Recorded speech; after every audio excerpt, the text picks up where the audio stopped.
babak kedua di menit 10 itu di depan gawang. Itu seharusnya bola masuk. Itu nih gawang bisa melenceng ke sana. Saya langsung jatuh di situ, langsung jatuh begini.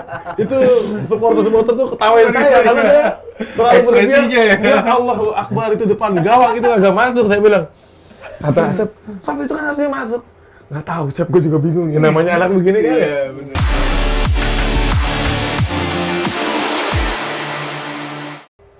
Assalamualaikum warahmatullahi wabarakatuh. Jumpa lagi di podcast Si Paling Sports CNN Indonesia bersama saya, Mardika Utama dan abang-abangan saya nih. Bukan dong, Diego Basro. Go, ini gegap gempita Olimpiade Betul. Paris 2024 ini masih Iya. jadi pemberitaan ya. Belum lagi kemarin euforia kemenangan timnas U19 Betul. di Piala AFF juga masih terasa. Masih kerasa Tapi banget. ada yang spesial kan jadi tamu di podcast Si Paling Sport kali ini. Apa tuh yang spesial, Go? Hari ini yang spesial datang berbagi cerita sama kita ada Special Olympics Indonesia DKI Jakarta yang baru saja membawa pulang gelar juara Special Olympics Gothia 2024. Wih. Selamat. Please welcome Coach Zakroni Zakroni. dan Sandi ya. Ini dua pahlawan Indonesia yang Betul. membawa merah putih berkibar di Swedia ya. Di Gothenburg ya. Gothenburg. Itu tanggal berapa tuh Coach waktu itu? Tanggal 14 sampai tanggal 20. 14. Eventnya kejuaraannya tanggal 14, tapi kita udah berangkat dari tanggal 12. Karena adaptasi sekali lagi, Coach. Kita perbedaan cuaca dan perbedaan itu ya kita perlu adaptasi di awal-awal. Pas Oke. ulang tahun saya tuh 20. Waduh. Kado ulang Kadonya tahun ulang ya. tahunnya ini. Tapi boleh dong Gimana? diperkenalkan dulu Coach, ini sebenarnya tim Soina DKI itu apa sih sehingga kenapa bisa tampil di ajang internasional sekelas Baik. Gothia Special Olympic? Betul. Ini mungkin jadi saya seolah jadi guru ini. Ya, Special Olympic ini kan memang berdiri Special Olympic Internasional itu dari Washington tahun 1968.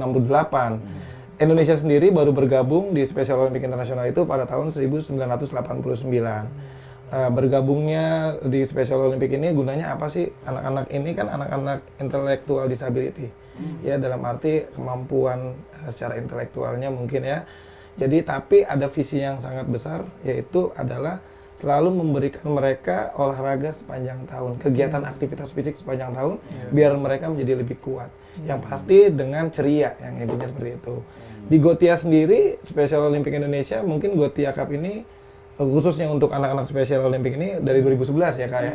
Kita tapi baru bergabung di tahun 2017 kegiatan Special Olympic di Gothia Cup ini. Jadi Gothia Special Olympic ini konon didirikan ya oleh pemain tim nasional Swedia nih, Betul. Kim Kallström. Itu tuh sohibnya sahabatnya. Ibrahimovic Ya, ya. Ibrahimovic. Henrik Larsson. ya. Tapi Indonesia tuh pertama kali berpartisipasi di tahun berapa? 2017. Waktu itu prestasinya apa? Langsung juara satu juga. Langsung juara satu. Debut langsung juara ya. Kalau nggak salah pelatihnya juga masih Coach Usop juga. Iya, saya coach yang di 2017. Wah. Sama kayak Indra Syafri juga berarti ya, kemarin 2013 juara, Level. 2012 juara lagi. Berarti fun fact-nya adalah pertama kali ikut serta debut langsung juara Juara. oleh Coach Usop. Iya. 2024 ikut lagi 7 tahun kemudian juara lagi dengan coach yang sama ya. Tapi itu tuh komposisi pemain, pelatih itu selalu sama atau ganti-ganti nih? Berbeda. 2017 memang saya dengan komposisi pemain yang berbeda seperti sekarang. 2018 saya punya pelatih, langsung kepikirannya bingung Kak. Kepikirannya gini, kita baru pertama ikut langsung juara, gue mesti gimana ya dulu? Jadi kayak kadang-kadang, konsep nih gimana ya? Udah jalan dulu. Ya memang prestasinya belum lah. Betul. 2019 memperbaiki yang 2018. Setelah itu kita COVID, kita benar-benar off. Kita ikut lagi di 2024, kembali lagi. Karena sudah lama gitu, bisa nggak Kak untuk ngikut lagi sebagai coach? Saya bilang, ya bismillah deh. Tapi targetnya bisa nggak kita mencapai gini? Saya bilang, saya targetnya memperbaiki dulu deh, jangan Betul. langsung juara. Karena ini udah lama Ya, loh kita seperti gini. ngulang dari nol lagi dari kan. nol lagi ya. Tapi alhamdulillah, mungkin rezekinya tiba-tiba alhamdulillah dikasih juara lagi. Nah, ini tuh pasti penasaran ya. Sebenarnya tuh formatnya tuh seperti apa, pertandingannya tuh bagaimana, pesertanya tuh siapa aja. Itu tuh gimana? Kayak mini soccer atau kayak futsal apa gimana? Sandi mau jawab nggak? Tadi mungkin? Mainnya berapa lawan berapa kemarin? Namanya. Ya, Sandi satu tim berapa orang di lapangan? Tuh, 7 lawan 7. Oh, berarti 7 lawan 7. Iya. Kalau Sandi posisinya apa? Tengah. Pemain tengah ya. Tengah. Kalau di luar negeri tuh siapa tuh pemain tengah favoritnya Sandi? Sandi suka pemain bola siapa? Yang Persija. Yang di Persija siapa? Nah itu si Ismail Sofyan.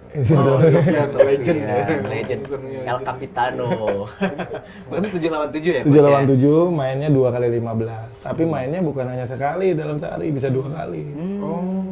Kalau kita bicara yang tahun 2024 aja, kemarin itu lawan-lawannya tuh dari mana aja tuh? Kita ada, jadi Swedia itu ada ngirim bukan hanya tim satu gitu, maksudnya ada beberapa tim. ya, iya. Kita hampir ngadepin tim Swedia itu ada 2, tim Malmo, Perancis, Estonia, satu lagi ya tim Swedia itu tersebut.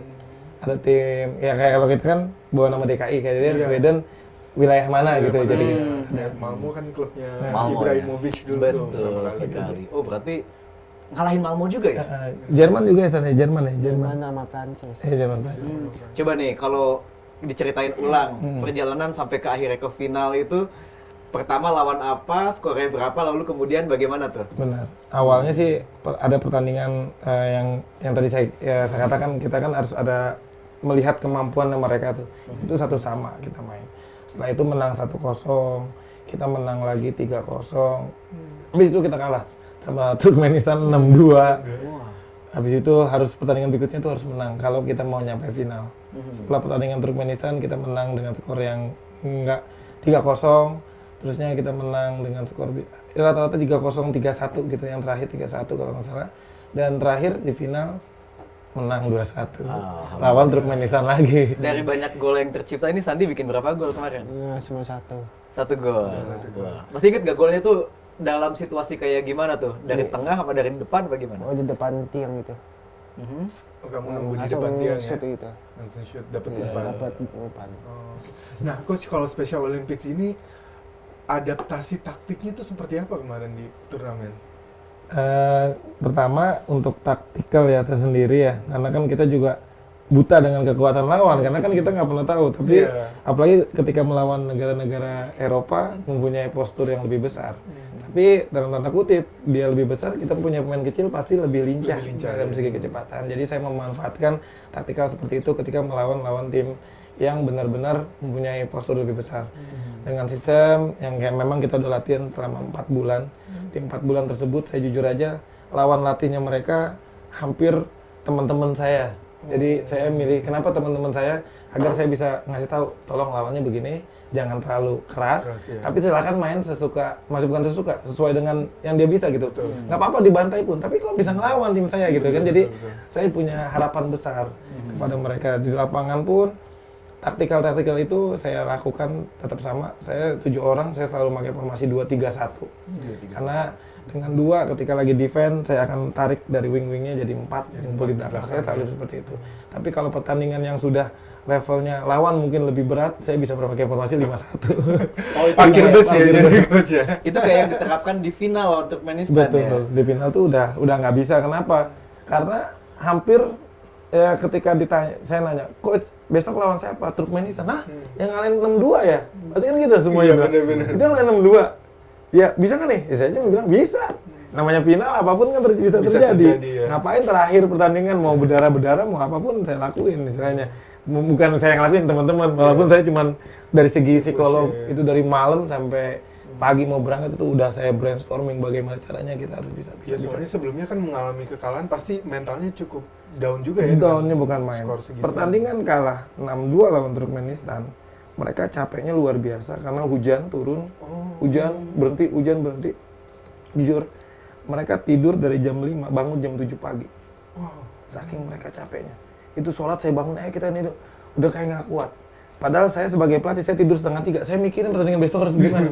Setelah pertandingan Turkmenistan itu, saya ngelihat pertandingan yang akan saya lawan. Saya akan ngelihat lawan. Saya sampai, jujur ya, saya orangnya yang, aduh masa sejauh ini, saya terlalu brainstorming mereka. Termasuk ke asisten pelatih saya. Saya tuh orang yang nggak mau ketika kita diberi pemberian, cuma sebatas, udah kita jalan-jalan, nggak bisa seperti itu. Kita harus membalikan dengan sesuatu yang lebih. Total ya. Total, kita harus total. Makanya saya bilang, bisa nggak nih kita gini-gini? Udah nanggung. Ini gimana sih gue? Udah lu pulang deh, gue nonton pertandingan, saya hujan, saya sampai beli jas hujan, saya nonton gini-gini. Oh, udah tahu gini-gini. Terusnya malam tuh pada tidur, saya nggak tidur. Udah saya jelasin sampai asisten pelatih, lu muka lu ngantuk banget. gue tidur abis sholat subuh. Lah itu kan 2:30. Ya mau gimana? Karena pikiran saya tuh kalau itu pertandingan besok itu seri ataupun kalah, itu kita nggak bakal final. Oke, final itu kan biasanya bukan cuma soal taktikal, Betul. tapi soal mental ya. Betul. Nah, pertanyaannya nih, apa sih yang coach katakan ke teman-teman pemain sampai mereka tuh mentalnya terangkat lagi, dan kalau kita lihat lagi di videonya ya, di final tuh mereka sampai nangis gitu. Nah itu apa tuh coach yang apa ya? Kalau bahasa di sepak bola biasa itu half time talk-nya tuh kayak gimana gitu. Jadi kepastian saya final hari H-, karena finalnya itu kan langsung besoknya langsung final. Iya. Pulang, saya bilang kita langsung pulang. Kayak Kak, pulang, mandi, saya langsung suruh asisten saya masak. Ya kan kita bawa beras sama rice cooker sendiri. Jadi ada chefnya sendiri ya. Coach, Walaupun ya. udah dibekelin kentang, apa kecil-kecil lah, teri kacang lah itu yang kita makan sehari-hari. Satu ini, yang satu saya bilang asisten pelatih saya, cuciin baju anak-anak. Saya mau final pakai baju putih. Bajunya mereka udah kotor karena kan saya bilang, ya oke bang, saya kan manggilnya kan coach ini manggilnya, oke bang, ini nyuci, ini masak. Saya bilang kamu mandi semua anak-anak mandi. Ada agenda apa? Ada yang Zoom meeting, saya bilang, dengan orang tua. Karena anak-anak ini tidak membawa handphone. Saya tidak pernah menyuruh, saya selalu bilang ke orang tua, saya nggak bolehin anak bawa handphone. Cukup tanya aja kabarnya melalui saya, dan nggak usah perlu nanya ke saya akan laporkan kegiatannya mereka gitu. Iya. Tenang aja, pasti kan setiap orang tua bangga dong ketika di luar negeri, pasti kan kalau bawa handphone, entah foto, saya bilang ada momennya saya motoin semuanya dalam satu tempat nggak, saya kan di sini satu Country udah country gitu ya. itu lebih bagus kan dibanding dia selfie satu-satu, saya susah lagi ngumpulinnya, saya nggak pernah bawain. Ketika momen mau final tuh ada yang Zoom meeting, saya punya 3 coach, semuanya bawa handphone, misah 4 orang di sini, ini di sini, Oh, dibagi-bagi lagi tuh. biar suaranya bisa kan rame kalau mereka kan. Tapi dengan durasi cuma 10 menit. Kenapa saya cuma durasi 10 menit nggak lama? Ketika nantinya kalau saya lama, timbul rasa kangen. Dia kangen dengan orang tuanya, Kak, ini gini. Saya makin susah. Iya, betul. Saya cuma bilang ke orang tuanya, tolong ngasih semangat besok mau final. Cuman saya hello, semangat ya gitu-gitu, itu lebih penting. Dibilang kamu gimana kondisinya, sehat nggak, udah makan belum gini-gini. Aduh, saya lebih babak belur kan. Saya langsung, udah, kelar. Sekarang gimana? Sholat berjamaah, biasalah kita sholat, kita ngelakuin. Sekarang tidur Kak, tidur. Dan pokoknya apapun yang nyuci, ada beberapa pemain Kak kayaknya pegel. Ya udah, tugas kita bentar dulu nyucinya, masaknya, urutin dulu nih anak-anak.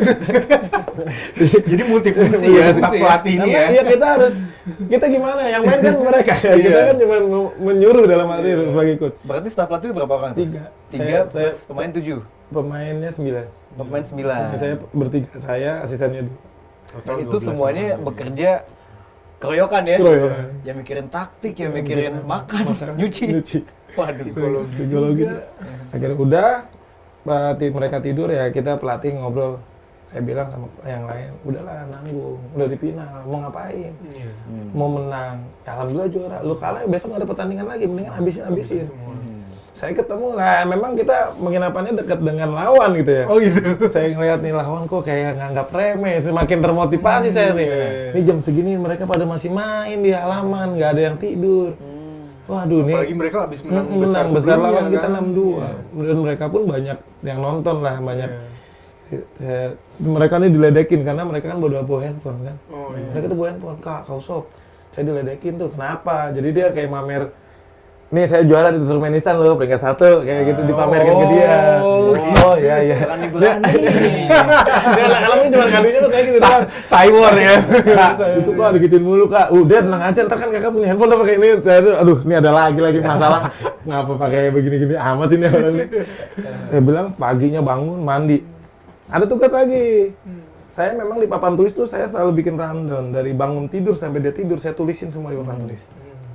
Ini ngapain, pakai baju warna apa, baju ganti bawa warna apa, ini warna apa. Sampai udah tulis gitu, tetap saya harus ngecek tasnya bener nggak yang dibawa. Ya kan? Saya kumpulin mereka, duduk satu tempat gitu. Saya bilang asisten pelatih dengan sound gitu, setel lagu Tanah Air. Yang biasa kalau setelah main kan pada Tanah Air gitu kan. Lagunya muncul, saya ngasih brainstorming tentang orang tua. Orang tua kamu jauh. ngelepas kamu gini-gini. Banyak orang yang ngedukung kita. Jutaan Indonesia berharapnya sama kamu nih. Walaupun kita nggak ada yang dikenal, tapi ketika kita melakukan sesuatu, kita akan dikenal. Yang satu, berikan yang terbaik dengan yang sudah memberikan kita semua. Dan apapun yang terjadi di lapangan, itu udah dituliskan siapapun juaranya. Tapi tugas kita berusaha nangis semuanya. Semuanya nangis. Nangis kelar, melukin saya tuh. Kakak mau meluk begini enakan di lapangan meluknya, saya bilang. Tapi kalau udah juara, saya bilang, mau meluk apa juga kakak juga bangga. Udah datang kita ke lapangan, masih waktu 2 jam, udah pada kedinginan lagi, Kak, dingin, Kak. Aduh, saya bilang, aduh, ada lagi nih kedinginan. Saya bilang, asisten pelatih cari tempat hangat deh, buat tim mereka gerak-gerak. Mereka gerak-gerak, di situ tuh udah mulai, saya tuh udah relax, tenang. Dan tanya sama pelatih, Bang Sep, gimana? Jadi sekarang harus pakai taktik yang baru lagi nih, kenapa?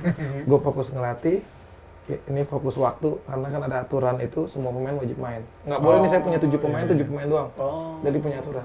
Tolong ini pemain asisten saya waktu, satu lagi, zikir yang banyak gitu. Gitu. Yang ada khusus jalur spiritualnya. Dari itu saya tuh, dia zikir sepanjang pertandingan, saya zikir. Saya pindah ke zikir. Yang ini, Sob, waktu udah tinggal 7 menit, ganti main. Udah 1-0, saya bilang, alhamdulillah, saya kira defend, gak ada yang gini-gini, dia bilang defend udah. Ya namanya kualitasnya lebih ini, kebobolan lah 1. Saya bilang, aduh, istirahat. Saya istirahat, mungkin ada video tuh yang sempat viral, Kausop marah-marah. Saya marah-marah tuh gini, kapten saya tuh marah dengan pemainnya. Gimana sih katanya mau menang gini. Saya berteriak, udah jangan marah-marah, tugasnya marah-marah saya, karena saya pelatih. Saya bacanya gitu kan, itu sempat diomongin, Sob lu marah-marah lu, anak-anak gitu, bukan marah-marah, nggak tahu konteksnya, saya bilang. Udah akhirnya, itu di menit babak kedua, di menit 10, itu di depan gawang, itu seharusnya bola masuk. Itu ini gawang justru ngelenceng ke sana. Saya langsung jatuh begini. Itu supporter tuh ketawain saya karena saya terlalu berlebihan. Ya Allahu Akbar, itu depan gawang itu agak masuk, saya bilang. Kata Asep, Sob itu kan harusnya masuk. Nggak tahu, Asep, gue juga bingung. Ya namanya anak begini kan. Iya, benar. Menit ke-13 baru masuk. Syuting yang tadi saya bilang, atlet yang itu syuting masuk. Habis itu saya defend, diserang 7 hari 7 malam itu saya bilang. Sampai tendangan bebas udah tipis, seharusnya bola masuk. Nggak tahu kenapa kena kaki bagian betis. Bagian paha, Der. Ya Allah, ada orang tadi belakang. Saya cuma bersyukur. Ya Allah, nih kayak udah di jalannya gitu. Akhirnya saya bilang, Sep, kelar tuh pertandingan kan heboh tuh yang viral tuh yang saya sampai roll depan lah, saya apa dia melukin saya gitu-gitu udah pada nangis. Saya cuma bilang, ini udah jalannya Allah emang begini kali ya. Mungkin kalau tadi di menit 10 itu kita ngegolin, dia makin nyerang antusias, kita malah babak belur. Mungkin dikasih jalan menit 13, biar tinggal 2 menit. Akhirnya saya udah jalannya kita berliku-liku gini dari ngurusin paspor, dari latihan kan banyak aja kendala-kendalanya. Mungkin kalau orang dikasih problem yang banyak, ujung-ujungnya bagus kan saya gitu. Dramatis banget ya. Iya, dramatisnya seperti Tapi itu. penasaran nih kalau dari Sandi nih, itu waktu final nih San. Iya. Perasaannya gimana nih kamu pertama kali naik pesawat ke luar negeri, tiba-tiba jadi juara dunia gitu? Merasa mimpi gitu. Merasa mimpi banget itu. Mimpi apa? Kayak penyataan itu. Mimpi jadi kenyataan. Tapi sebelum berangkat kamu emang udah yakin akan jadi juara atau gimana tuh awalnya? Harus siap itu. Udah siap. Tapi Sandi yakin nggak kalau jadi juara sebelumnya? Yakin itu, yakin. Oh, yakin. Yakin ya? Karena pelatihnya Kak Usap gitu, sering marah-marah. Kalau Sob tuh galak. Baik, Pak. Dia udah mau ngomong galak. Tapi agak tertekan mukanya. Ada baik, ada galak. Oke. Nih selama di Swedia kemarin, yang paling bikin Sandi ngerasa nggak nyaman nih, ngerasa pengen pulang lah, atau ngerasa pengen udahan lah, itu apa tuh? Pas tempat yang keduanya hari Jumatnya. Pindah itu. Oh, kita pindah penginapan di hari berikutnya. Ada penginapan. Jadi penginapannya nggak terlalu nyaman bagi mereka. Jadi mereka nggak betah dibanding yang pertama. Gitu maksudnya? Iya. Ada apa tuh? Karena tempatnya jelek atau kenapa? Karena tempatnya itu kurang bersih gitu. Bersih, nggak nyaman gitu.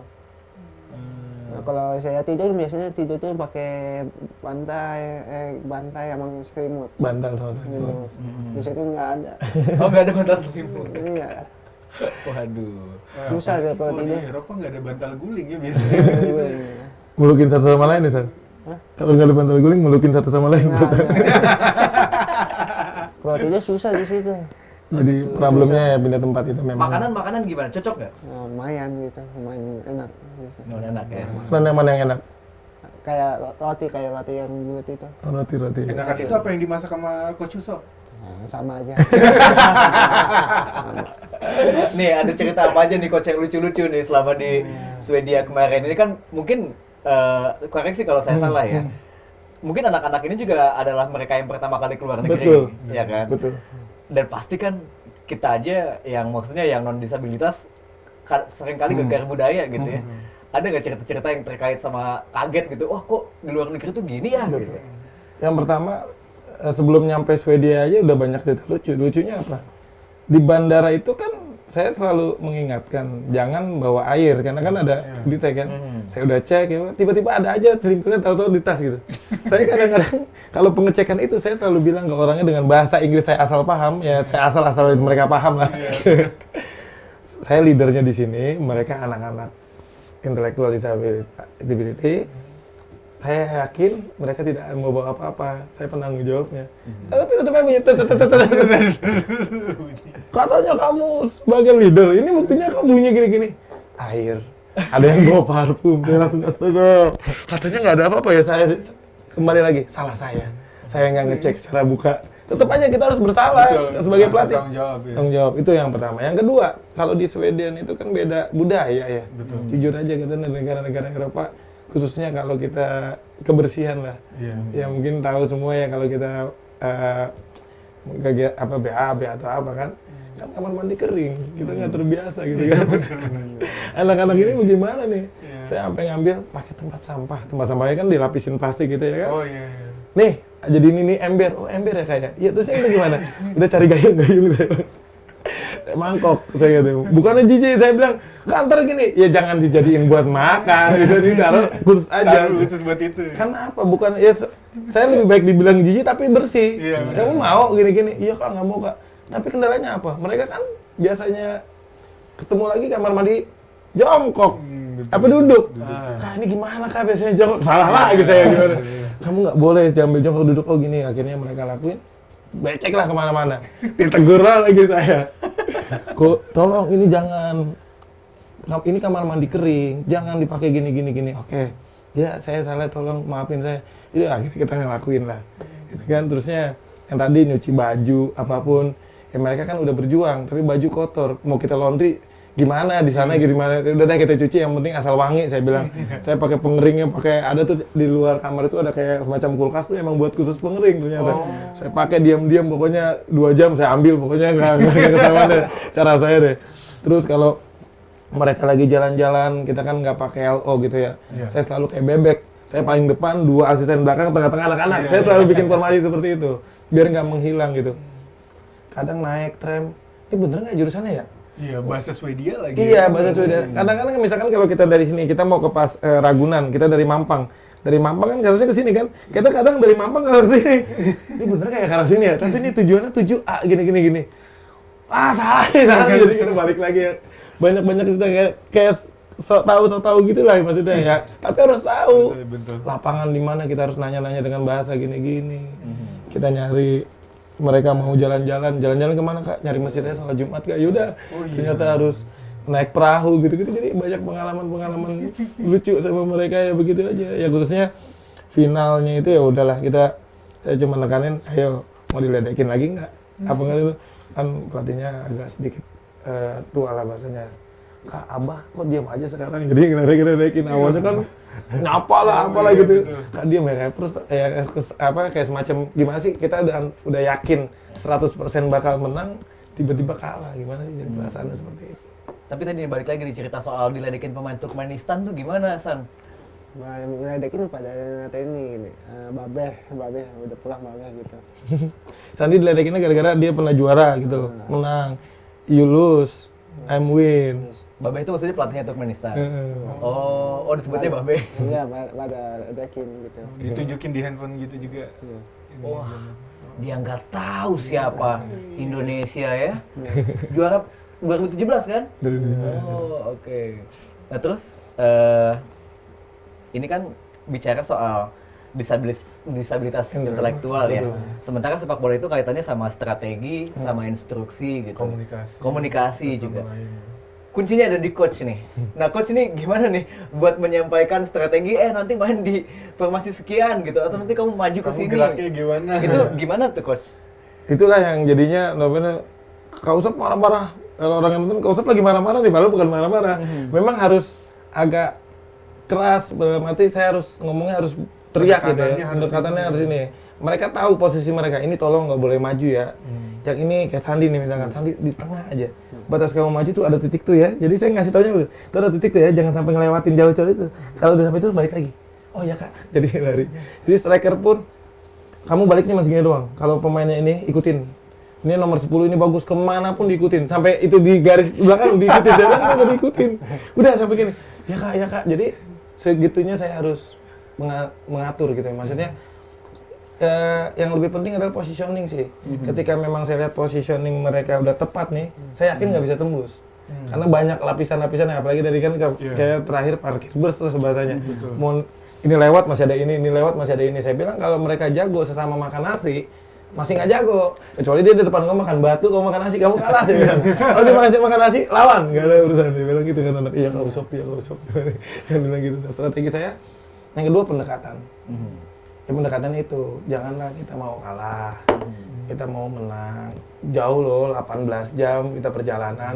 Kalau kesini cuma buat jalan-jalan, buat apa? Saya pun sama asisten pelatih saya bilang tidak ada postingan di Instagram, WhatsApp, status ataupun apapun. Saya begitu, kenapa? Saya nggak mau orang-orang di Indonesia misalkan melihat kita lagi di sini nih, di foto. Kesannya mereka nanti akan melihat kayak, wah ini lagi jalan-jalan banget, saya nggak mau. Walaupun itu pemikiran saya ya, saya maunya kalau kita sudah dengan mereka, ayo fokus. Sama, jangankan dengan mereka, dengan orang ini, sama istri sendiri aja saya sampai lupa istilahnya. Sampai, kok ngabarin Diomel-omelin dong coach. Itu pun sama keluarga gitu, kadang-kadang ngabarinnya udah malam, dan malam pun gitu kan, mereka tidur misalkan jam 7 malam, di Indonesia jam berapa? Jam 12. Jam 12 malam. Berarti kuncinya kalau saya lihat nih disiplin banget ya. Betul. Berarti kunci untuk menangani teman-teman pemain ini memang harus dengan disiplin. Disiplin. Saya sangat menekankan yang saya bilang. Saya per hari saya tulis di papan tulis, ini kegiatan kamu. Mau gimana, saya tulis secara rinci sampai dia tidur dari bangun sampai tidur. Oke. Nah, coach untuk Special Olympics ini sendiri ada pelatihannya tersendiri nggak sih buat coach ini? Kan kalau biasa kan pasti ngambil lisensi juga. Ngambil license. Saya pun awalnya memang kalau license-nya yang biasa ada license. Tapi untuk Special Olympics sendiri ini ada pelatihannya itu, tapi hanya sebatas mengisi kayak aplikasi gitulah. Tapi sampai level 3 dan level 1 pun itu susah. Pertama bisa lah kita translate dalam bahasa gitu. Tapi jawabannya itu lebih spesifik banget. Saya pun sebagai coach itu level 2 pun belum selesai banget saya.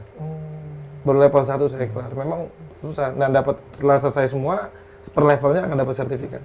Nah, kalau itu kan dari segi pelatih ya. Kalau pemain nih gimana? Karena disabilitas intelektual itu kan secara fisik tidak terlihat ya. Kalau kita ngobrol kayak biasa aja, nggak ada yang salah gitu. Nah, itu kualifikasinya gimana? Ya, kalau dari mereka semua ini kelihatan dari tes IQ-nya. IQ-nya di bawah 70 sampai 75 lah. Dia termasuk ke dalam anak-anak tunagrahita. Nah, secara kemampuan ini memang hampir sama. Tapi ada momen tertentu, oh iya juga nih kok agak mungkin entah gampang, oh tadi ngapain ya? Oh lupa lagi atau gimana ya. Memang keterbatasannya itu. Tapi saya pikir karena disebutnya spesial, bukannya kekurangan. Spesial namanya spesial kan yang terbaik sebenarnya. Spesial kita beli martabak spesial ini paling enak. Ya mereka berarti spesial bukan dalam arti paling buruk atau apa. Saya pikir gitu sih. Oke, secara emosi gimana nih? Apakah mereka tergolong yang stabil atau? Bener. Saya harus benar-benar emosinya mereka kadang tiba-tiba senang, kadang tiba-tiba dia sedih, dan kadang emosi marahnya tinggi sesama atlet. Itu pernah terjadi. Walaupun sekedar bercanda gitu ya, nggak sengaja dia nepok badan ini. Apa sih? Sakit gini. Saya masuk. Kenapa? Enggak kak, dia gini duluan ya. Mulailah kelakuannya mereka. Enggak kak, aku gini, dia gini kak. Udah, sekarang mau ngapain? Diam. Ya udah, ntar nurut lagi. Baik kan? Kita tanya udah. Begitu-gitu aja saya kalau lagi di kamar atau apa, ya tiba-tiba ada aja, Kak, nih Kak, tiba-tiba gini-gini nih Kak. Dia nyipratin duluan, sabunnya gini-gini nih Kak. Di kamar mandi nih Kak, gini-gini Kak. Ngapain lagi gini-gini, udah. Ya emang ya mereka jadi gini ya. Saya tuh punya 2 asisten itu kan kadang-kadang emang di sana kan yang namanya wawancara kan pasti bahasa ini. Dan anak-anak ini bisa menilai hebatnya mereka.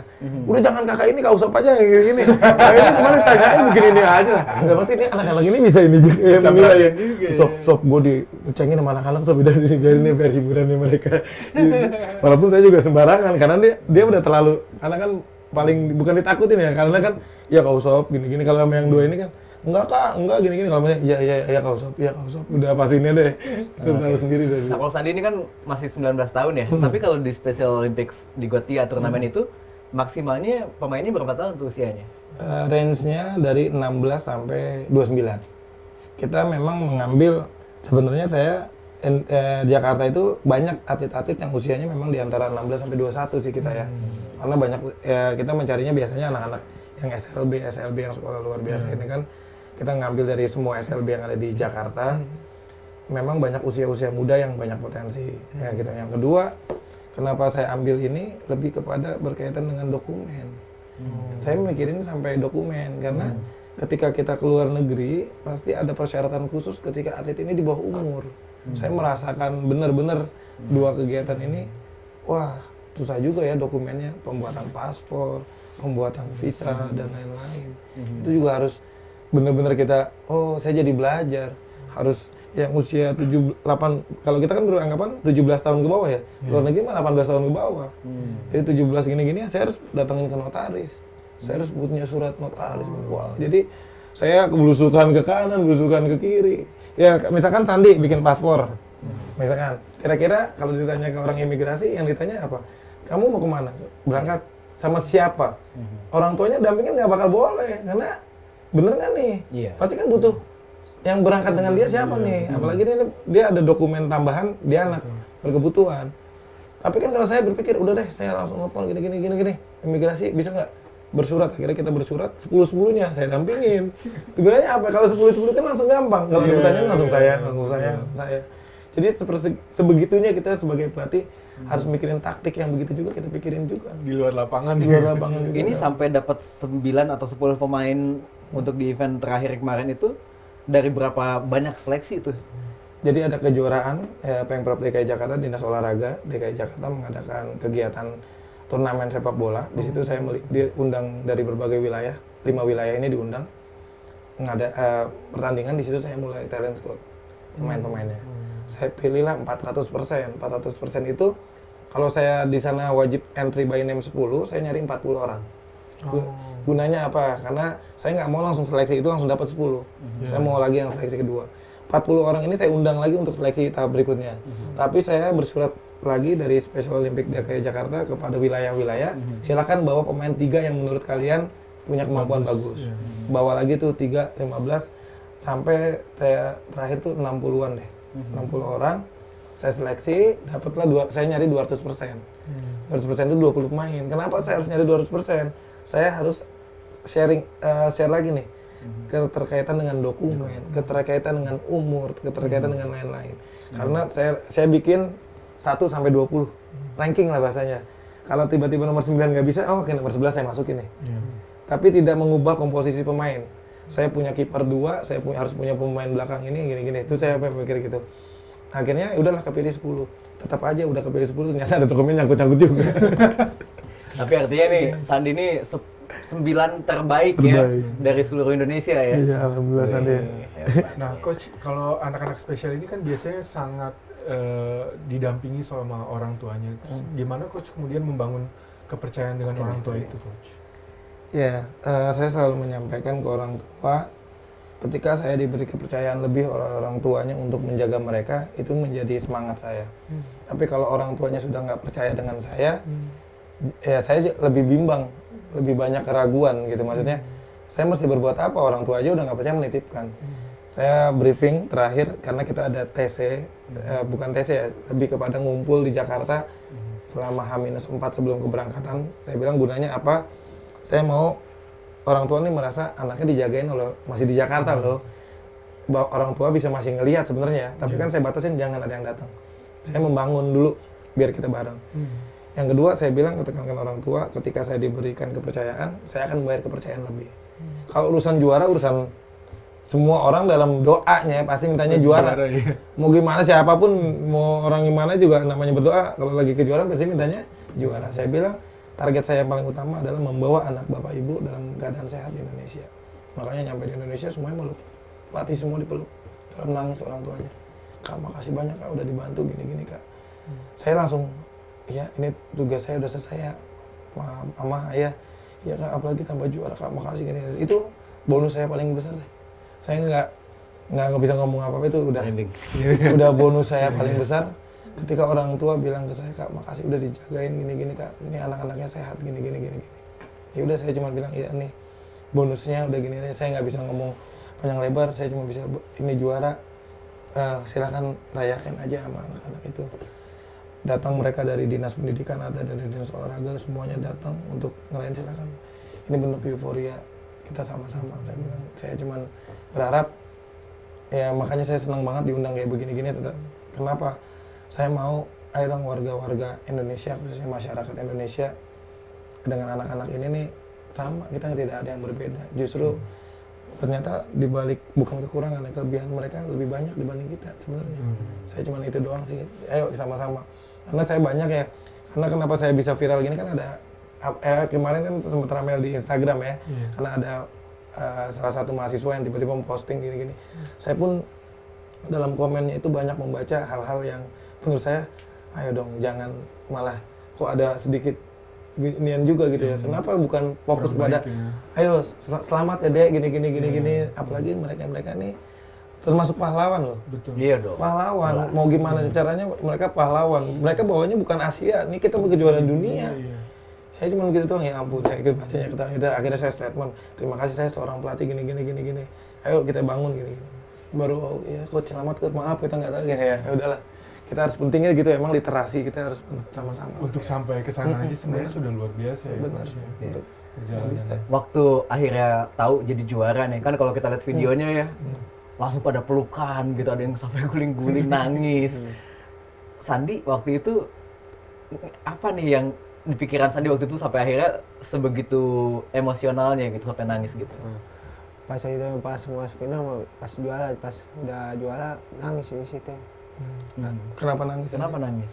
Karena udah menang Indonesia. Oke. Sebelumnya emang Sandi kakak apain sampai bisa nangis? Karena udah menang itu pas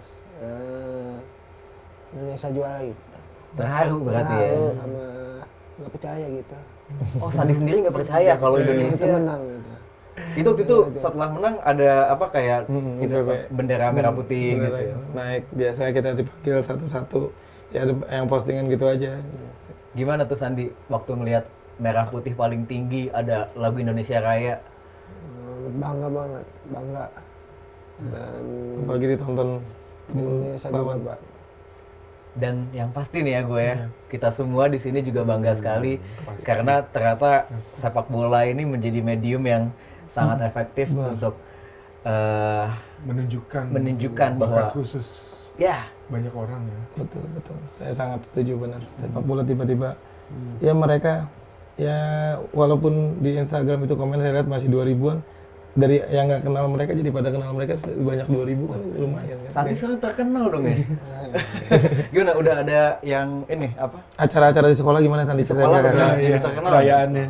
Pada rame udah kasih kado gitu. Kasih kado? Udah kasih kado, kasih ini kan. Siapa lagi? Bisa Kalau dari sekolah dapat hadiah nggak? Hah? Dapat hadiah nggak? dikasih dia. Iya. Wah. Jadi dapat hadiah, dapat banyak pujian-pujian ya. Jadi selebgram sekarang. Jadi selebritis nih. Oke nih coach, terakhir ya, setelah kita tahu bahwa sangat membanggakan prestasinya untuk kedua kalinya Indonesia juara di ajang internasional di bidang Special Olympic ya. Target selanjutnya apa nih coach? Tahun depan gimana nih? Iya, tahun depan itu kan sebenarnya ada lagi event Pesonas atau Pesoda. Awalnya Pesoda ya. Jadi ada runtutannya itu Pesoda itu Pekan Spesial Olimpik Daerah. Jadi Jakarta mengadakan event, nanti seleksi pemainnya untuk berangkat ke Pesonas. Pesonas itu tingkat nasional. Jadi Jakarta kayak PON lah, kayak model PON-nya gitu ya. Jadi antar provinsi di Indonesia semuanya kita kompetisi. Dari situ pemain-pemainnya akan terpilih untuk World Game. Ada olimpiadenya 4 tahun sekali. Dan World itu bukan Game. dari satu cabang olahraga Bukan aja dari satu ya? cabang olahraga. Kalau ini kan Gotia fokusnya emang sepak bola. ya. Kalau itu World Game multi event kayak Olimpik sekarang di Paris lah. Nah, penentuannya itu tergantung dari kebijakan yang lain. Beda, nggak bisa mata-mata oh ini nggak usah pemain juara aja, nggak, belum tahu. Itu mah rezeki-rezekian. Saya mah terima aja gimana ya. Yang penting apapun yang diberikan kepercayaan ya selalu saya berikan dengan baik. Mantap. Itu aja. Keren banget coach. Keren ya? Di World Game ya. Mudah-mudahan nanti mau main di World Game. Mau. Mau ya. Sepak bola lagi atau ada olahraga yang lain? Sepak bola. Sepak bola. Oke. Kalau terakhir nih buat Sandi, mimpi Sandi di sepak bola yang masih pengen dikejar apa nih? Selain setelah kemarin juara. Mimpi kerja pengen jadi pemain timnas Indonesia. Wah, Ada timnas. Timnas Indonesia. Ingin? Oke. Apa lagi tadi? Bikin apa? Pengen Membanggakan aja. banggaan orang tua. Oke. Pengen lebih banyak yang nonton juga kali ya timnas yang ini nih. Bener. Jadi mudah-mudahan juga sih dengan prestasi tim Soina DKI seperti ini tuh ada semakin dikenal ya. Maksudnya di daerah-daerah lain Benar. mungkin dan nanti bisa jadi ada kompetisinya. Jadi momentum juga ya Ya. buat membangun. Karena kalau misalkan di sepak bola amputasi nih yang dulunya juga nggak dikenal, sekarang udah mulai ada liganya nih. Betul. Ya kan, belum lagi ada Homeless World Cup. Banyak. Itu juga. Ya alhamdulillah mudah-mudahan semakin kita dikenal lah untuk anak-anak ini. Biar dia punya kegiatan benar-benar aktivitasnya jelas dan orang-orang khususnya masyarakat tahu. Ayo, bukan kita jauhin tapi kita ayomi. Itu yang paling Ya, penting. tidak boleh ada diskriminasi dan Betul. stigma ya, karena semuanya punya Sama-sama. kelebihan dan Kelebihan. kekurangannya masing-masing ya. Betul. Oke, terima kasih Coach. Sama-sama. Saya yang terima Coach kasih Ito. banyak nih. Sandi, Udah terima diundang kasih. begini. Selamat sekali lagi, sangat-sangat membanggakan, kita semua bangga. Terima kasih Sandi, terima kasih Coach. Sehat-sehat. Thank you Selalu. banget. Makasih banyak. Terima kasih Sandi ya. Sehat. Sandi makasih. Oke Go, ini tadi sebuah insight yang sangat menarik biasa ya. luar biasa sekali bahwa ternyata kelompok disabilitas, apakah itu fisik, apakah itu intelektual, Betul. ternyata juga nggak kalah nih, Betul. masih bisa Bisa berprestasi ya. menunjukkan kebolehan mereka. Jadi kita dari semua kelompok umur dan semua kategori berprestasi nih sekarang ya. Ya. Sepak bolanya alhamdulillah. Alhamdulillah ya, setelah Iya. sekian lama kita nggak pernah bisa ngarepin apa-apa dari Iya, sepak bola. Oke, karena waktunya sudah diingetin terus dari tadi, silakan ditutup Go, tadi kan gue yang buka tuh. Oke, terima kasih semua udah menyaksikan podcast Si Paling Sport CNN Indonesia. Jangan lupa di-subscribe dan juga di-like postingan kita. Sampai jumpa di episode berikutnya. Sampai jumpa Coach, thank you, Thank you. Waduh, thank you.